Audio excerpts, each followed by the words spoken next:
With the holidays around the corner, 'tis the season to overindulge. Today, I'm catching up with author, keynote speaker, and coach Sharon Fekete, who's sharing her journey to sobriety that reshaped her life. Bloom Health Club starts now. From the Stream Center, welcome to Bloom Health Club, sponsored by Monticciolo Family and Sedation Dentistry.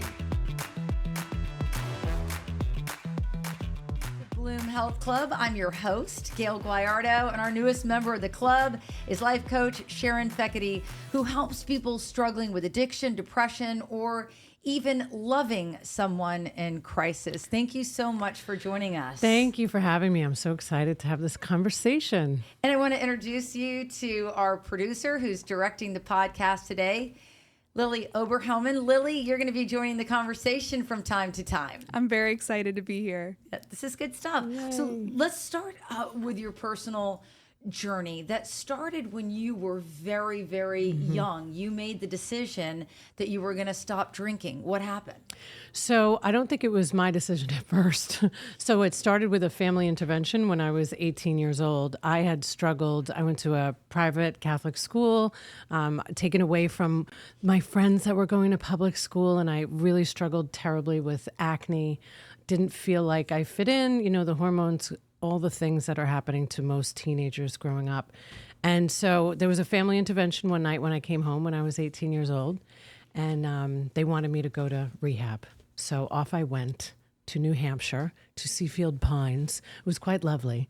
And I got to climb a mountain and do yoga, but I certainly at 18 years old did not think I had a problem with alcohol or drugs. I just thought I was like everybody else that liked to have a few drinks.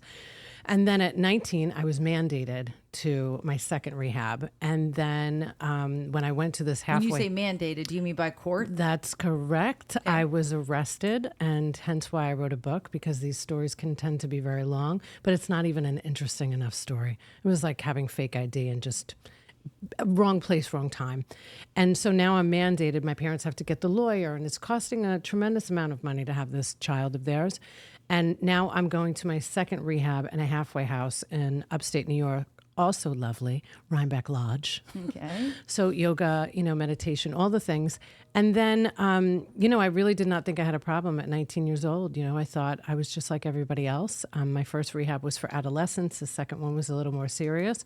The court was involved, so it was definitely more serious. But I picked up drinking right away, and I blacked out one night when I was 19 years old from New York and woke up in Detroit, Michigan. How'd you get there? Well, that's a good question. I was a blackout drinker. So I woke up in another state. So the thing about blackout drinking is that I don't remember. I'd love to make up a great story about how it happened. I know it was some guy that tended to be part of the story with me. I would meet some guy, and he must have said something wonderful like, "Would you like to go to Detroit, Michigan, Sharon?" And that's all it And I said, Sharon's yes. Like, I'm there. Here we go. Right. And the thing about that, though, was when I did get there and realized, my God, I'm literally in a different state, I was relieved because nobody there knew I had a problem with alcohol and drugs. And I could continue on this horrific binge fest that I was on, because I didn't feel good about myself. And I needed this alcohol and drugs to lift the depression that I had experienced every time somebody took my medicine away, which is what I refer to alcohol and drugs as. It was just something to get the pain away, even if it was temporary. So let's talk about the books that you've written. The most recent one you wrote right after the pandemic. So I wrote my first one right before the pandemic. Okay. So you don't want me writing any books because bad things seem to happen. I released my first book in 2019. So it certainly wasn't going to be part of the journey I thought I was going to stay on. I was very happy in my career. I've been known as the doctor whisperer for a long time. I've been running and helping physicians since I was in my 20s, since I got sober at 21. So for me to now come out and write my memoir about all the things that nobody knew about me was a bit scary, but I was witnessing so many people in my own community in Tampa Bay that were very successful, very affluent professionals, physicians, CEOs of companies that had either lost their child to an overdose or suicide. And yeah, it took me as the wellness editor of a local magazine, and I wrote about it in my book, where I was hosting an event with all of these physicians to my right. And I was looking out into the audience, and I knew two people that had lost their children to this disease of addiction, depression, and mental health issues that are unresolved. And I thought, I'm going to just tell everybody that I'm sober.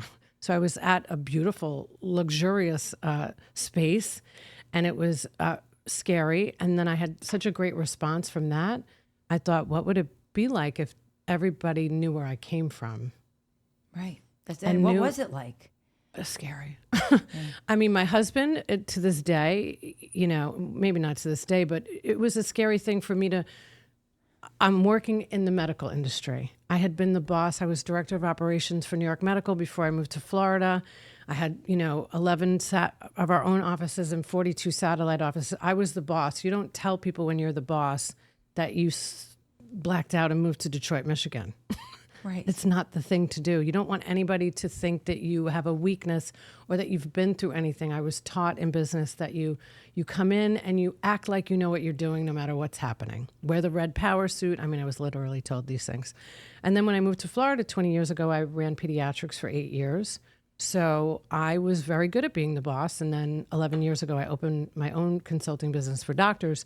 So people just saw me as the girl who had a lot of doctors hanging around her, not a bad life. And it was a chance, but I was willing to take that chance to help somebody else, because it was just like, if I was going to help doctors be better in business, even though I was hired to help the physicians, I knew ultimately the people that were going to benefit the most were the patients. Right. So if I was going to be courageous enough to tell my own story, then maybe people could open up about their stories and people would start feeling safer and less judged if they had gone through something. It also, it made me a better boss. I had beautiful. A lot of empathy for other people that are going through stuff. Yeah, and we need more of that. And I think, too, that the majority of people, there's always going to be the troll and the haters.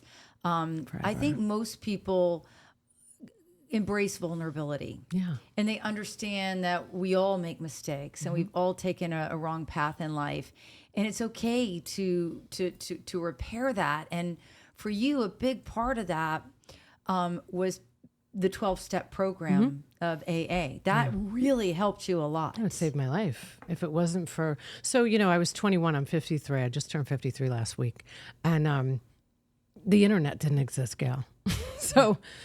I know that that's shocking for our young listeners to understand, but there was nowhere else to go. And I had been to 2 rehabs and I had been introduced to AA, and I thought, I'm way too young to be hanging out with what I thought were just very old people. I wasn't excited about it. I didn't know how I was going to get through life without a drink at my wedding. You think about these things when you're giving up alcohol, the thing that is so socially acceptable.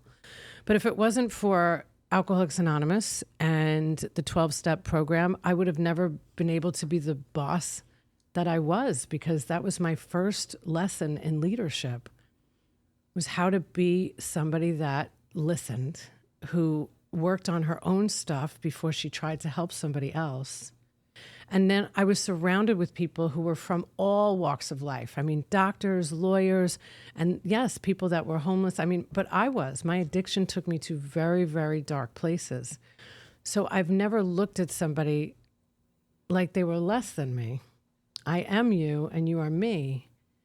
I just got help and I had the love of my family. I had a lot of support, and I had an EAP counselor, which I'd love to speak about more. But, especially running pediatrics, right? The doctors, I would always tell the people in business when I was working for other people at the time, I would tell them about me. I would break my own anonymity and say, listen, if you see me sneaking out at 12 o'clock, know that I'm going to an AA meeting and I'll be back, because the stress of running your practice, I need a break sometimes. So then they would tell the parents about me, and I would give them suggestions of what to do, whether it be Al-Anon or another 12-step program, because I think the best part about some of the best kept secrets in the world that are free is that people don't understand what it means to be anonymous. I can say whatever I want about me being sober through 12-step recovery, but I'm not going to tell you who I saw there. That's what anonymity means. So so that means that I respect people's privacy. That taught me a lot when I was dealing with employees, that when they were vulnerable enough to tell me what was really going on and why they were screaming at their coworker or why the doctor was screaming at the nurse, that there was something going on with them personally, that it had nothing to do with the situation at hand, that it had everything to do with maybe they lost a dog or maybe maybe there was a damn pandemic. Right. Yeah, not just a pandemic, a damn pandemic. I call it the panorama. And, Lily, you slid in. Do you have a question? I do have a question. Yes. Do you have one piece of advice that you would give someone that's just starting their journey to recovery that you think would be incredibly valuable? Just one piece, like just to show, you know what, like you're on the right path, you're safe. Is there anything that you can do to just make that first leap of faith into? Yeah, I mean, I think that there's so many things I want to give. I will keep it to one. But we all need somebody that we can trust. And not everybody deserves to hear your story. Because unfortunately, if you're going to be vulnerable enough to share that you are going to do something brave and beautiful, like giving up the thing that is causing you more pain, you have to be able to trust that person. So, you know, the first person that I told my whole story to was a priest because I really was that afraid. I was in my 20s that somebody was going to like put it in the newspaper. So it's very important that we have somebody that we can trust. I'm an advocate for therapy. I'm an advocate of all things getting professional help. But whatever you do, don't tell the person that is going to compare your story to their story and that doesn't know how to listen. Listening is so important when somebody finally takes that chance to reveal themselves. So and as you're allowing me to talk, I want to give you 19 more suggestions, but I'm going to leave it at that for now. I want to jump on to listening. And I, even though I listen to people's stories every day, when it comes to helping the four people that I love so dearly, that would be my daughters, Katie, Lindsay, Allie, and Ella. Sometimes I'm not the best listener. All that I'm thinking about when they're talking is, how can I jump in and fix this? And they hate that. Like I literally just... We do hate that. Yeah. And I can't stop myself. I want to fix what's going on because I'm agonized that they're not doing well, but they're like, Mom, we just want you to sit in the rabbit hole. So what are some tips, whether it's in your office place, whether it's with your child, whether it's with your spouse, whomever, your sister, your best friend, how does one become a better listener? Well, I'm going to give you the answer, Gayle. So I say the same things when I'm doing a keynote speech, when I'm speaking to somebody one-on-one. And I hope this really resonates, that listening is not waiting for our opportunity to talk. Listening is allowing that uncomfortable silence to drop in. And if the person that, you're a great example, of course, I know that you want to help. I know that my mom wanted to help. I know that my dad wanted to help. I know all the people that love me wanted to help. But I never felt safe going to my family because all they wanted to do was fix it. So they weren't hearing what I was saying. So this is why communities like and other resources are so great. To become a better listener, we have to practice it. So while somebody is telling you their deepest and darkest, the things that run through our minds are like, okay, great, I'm going to tell them what I went through, or I'm going to compare it to my cousin Johnny in Ohio, or I'm going to give you a solution. I'm so guilty of everything that you're saying. And I'm sorry to say it, but I'm going to say it because I think there are a lot of other people out there that suck at listening. You are right, Gayle. Yes. So you go are ahead. right. I see, I even interrupted just then and I was listening. No, but you are, and I am more grateful about having a conversation about listening than my talking about recovery. This is the thing that everybody needs help with. I know that people come to me and they trust me, number one, because I've told all my stuff. But if you were to sit here and tell me something about you, you wouldn't hear a peep out of me. I would hear everything. And then when you were done talking, I would say a few different lines depending on what you've told me. But normally I say, would you like me to give you some feedback? And then I wait for them to answer. Or I would say, what can I do right now to support you? That's a good one. Because I know if I ask the first one, they're going to be like, no, we're good. But I like, what can I do to support you? Yeah. So usually it is just, I just needed you to hear me. I don't need you to fix this. I have a therapist. I also really, because I have this great opportunity of a microphone right now, and I hope everybody can hear this, that if you do have somebody that is struggling in your life, whether that be with addiction, attempts of suicide, eating disorders, whatever the case is, get help for you. If you are the mother or the father of a child, let's stop putting the onus on the person that is struggling to get the help. So the great thing about what was happening with me when I was drinking and struggling was that everybody went to support groups. Okay, my parents have called it the family something. It's Al-Anon, people. Okay, so they were going to Al-Anon, and I love them so much. They're from Ireland, so they always have a different name for what the actual name is. So they were going to Al-Anon, and they were getting support. But as soon as I got well, and I'm putting air quotes if somebody's just listening, everybody stopped getting help. Because the problem is fixed now. She's good. She's not drinking. She's not doing drugs. She doesn't want to kill herself. I'm going to stop getting help now.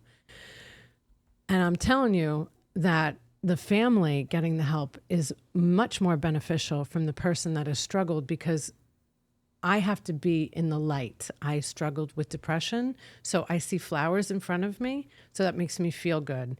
I don't like not being exposed to a natural light. You have great lighting in here, so I feel good. I can't be in the dark for too long. I can't have the shades drawn. So these are things that I wish people that loved me understood about me. So when they call it the Irish goodbye, when somebody just leaves something, right? Well, I'm Irish and I do that often. I will just leave when it's enough for me. That means that my mental health is being affected by whatever is happening here, and I have to leave. So people that love me and know me well enough understand that she's got to go jump on her bike or something. So it's very important for all of us to understand whoever it is, because the people that are dealing with whoever it is that we love that is going through this, I promise you their codependency isn't helping us. Right. It's just enabling. Well, it's just trying to control. Well, that's true. That's true. Lily? Just to kind of piggyback off of that, do you think that there's very common triggers that can cause a relapse that people may not know about? That it's just important to be aware of for someone that's supporting somebody going through recovery. Yeah.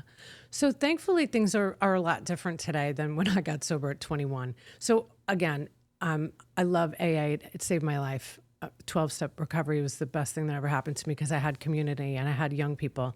But they will tell you things in AA that have stuck with me to this day. And this is mostly for people that are just newly stopping using drugs or alcohol. You have to change everything. But that's the truth. You have to change the people, the places, and the things. So if there were people in my life that were toxic, that were just saying, can't you just have one? And believe you me, I heard that a lot, even at my wedding. Somebody was trying to get me to have a drink, and thank God my dad was there and put the kibosh on that. There was no way he wanted to start to have a drink again.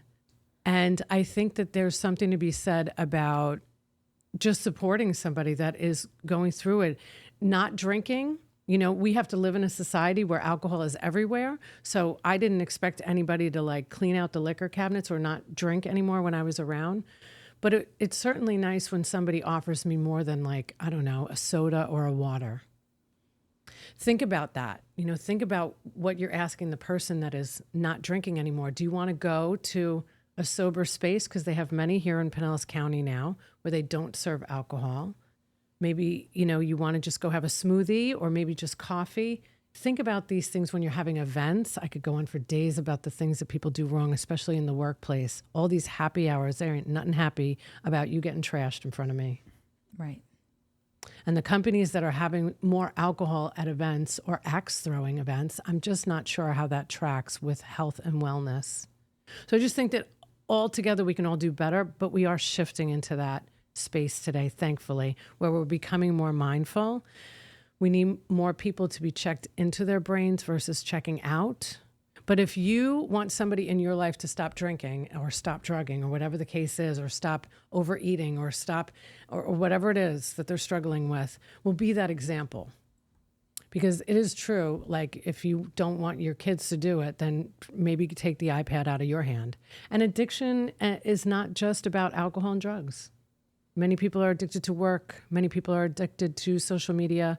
You know, that's why they have digital detoxes now, right? So we have to stop. The only way to normalize this conversation is to have this conversation. So I appreciate the conversation. Absolutely. Absolutely. We also have some viewer questions. I think we have a few minutes to get to. Let's start with Anne, who wants to know how to begin to repair and rebuild relationships after becoming sober. Therapy, a coach, somebody to guide you. I think that if you think that going to somebody after you've totaled their car and said, hey, at least I'm sober now, don't be expected to be welcomed with open arms. I think that there's, you know, in the 12 steps, there's 2 steps that cover that. You know, we have to make a list of people who we're going to make amends to. And then when we make our amends, we have to go in knowing that people might not forgive us right away. Okay. We've done a lot of damage. Okay. Let's go to Dave's question. He wants to know, is it safe to quit drinking cold turkey? Yes. Yeah, that's simple. All right, let's go to Kate. Unless, you know, I don't want to, you know, I'm not a doctor, but there is a lot to be said about the amount of consumption. It's never a good idea if you have been drinking a bottle of vodka or 9 of them all day long and then you decide to stop. That's why they have detoxes. Okay. That's good. So thank you for letting me clarify yes. that. Kate wants to know, how do you identify and avoid triggers? Okay, so there is this great type of therapy. It's called somatic therapy. And this is only something I learned about when I was 25 years sober. So don't wait as long as me. If you feel something in your body, if you feel tense, if you feel anxiety, if you feel nervous about something, understand that your body is trying to tell you something. So if you feel your neck closing up, which is what happens to me when I feel like I'm being silenced or I'm around somebody that doesn't want to hear the truth, pay attention to that. We have a lot of knowledge within our own minds and our own bodies. So take a pause and proceed with caution. I love it. I love it. How do folks find you? Just Google my name. There's too much. It's everywhere. Sharon Fekete. There's a lot. There's books, there's coaching, there's speaking, there's a lot going on. And what we would like to do right now is to thank our sponsor, Monticciolo Family and Sedation Dentistry, for believing in us, sponsoring the show, that we can get this important messaging out to you. So you can watch our streaming show, Bloom Health Club, on Apple TV, Fire TV, Roku, Samsung TV, WFLA.com, and YouTube, Spotify, and Apple Podcast. I will see you on the next Bloom Health Club.